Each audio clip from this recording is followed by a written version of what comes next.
দাম পাওয়া যায় না। এক সময় অনেক আম হওয়ার কারণে বাজারের চাহিদা কমে যায়। সে কারণে যদি মাননীয় মন্ত্রী মহোদয় আপনার আন্তরিকতা দিয়ে এই মিঠাপুকুরে একটি স্পেশালিস্ট কোল্ড স্টোরেজ প্রতিষ্ঠা করেন, যে কোল্ড স্টোরে হাড়িভাঙ্গা আম রাখা যাবে আর বাজার উঠলেই বিক্রি করা যাবে।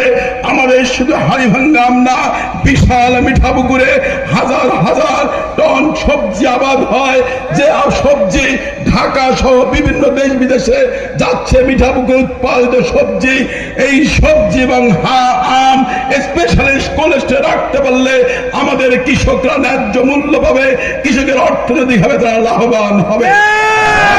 কৃষি মন্ত্রী মহোদয়, কৃষি বান্ধব মাননীয় প্রধানমন্ত্রী ইতিমধ্যে কৃষি উৎপাদনের ক্ষেত্রে সকল চাষিদের প্রণোদনা দিচ্ছেন। ধান চাষ যারা করেন, পাট চাষ যারা করেন, ভুট্টা